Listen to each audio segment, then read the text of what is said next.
ask some questions po. For you, who is Corazon Aquino? Ano po sa inyo si Corazon Aquino para sa inyo po? Typical na babae na makayos, makatao, at good leader ng bansa na matapang siya para may pagtanggol ang ating karapatan. Nandun na yun. Okay, po second question. Sa paningin niyo daw, ano daw po masasabi niyo sa administrasyon ni Cory po? Magulo. Magulo. Kasi noong panahon ng kudita, laging may kudita noon dahil na parang yung mga kalaban niya hindi nasisiyahan doon sa kanyang magiging leader dahil babae siya, di ba? Yun.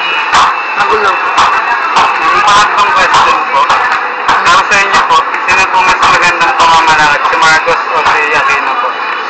Si Marcos, kaya nga lang nagkasakit siya, kaya nagkaroon ng martial law.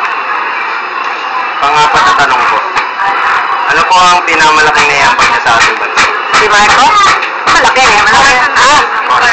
Si Cory. Siya ang parang nagangat sa ating nagpalaya sa ating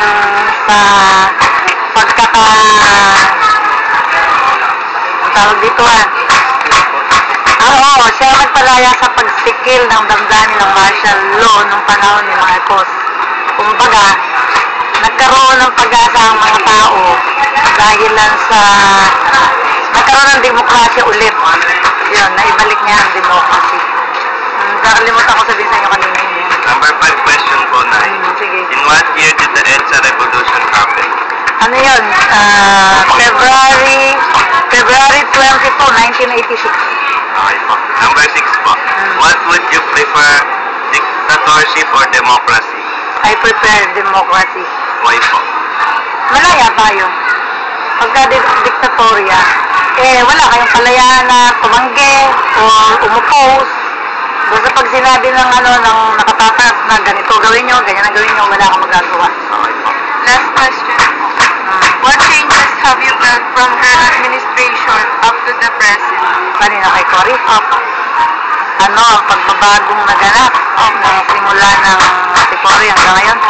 Sa panahon ni Cory, medyo may kalayaan ng tao pero hindi na iangat ang ating kumbaga, iginalang pa rin tayo ng ibang bansa dahil nakinilala siya bilang presidente ng Pilipinas sa buong mundo.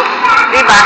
Naging sikat siya bilang naiayos niya ang bansa ng matahimik, walang gulo, pero nung siya na namamahala, magulo na. Diba? Ang pinakamagandang naramdaman kong naging presidente nung kay Erap.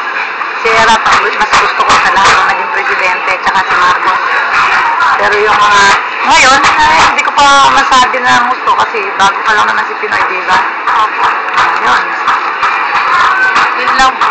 Thank you po. Okay.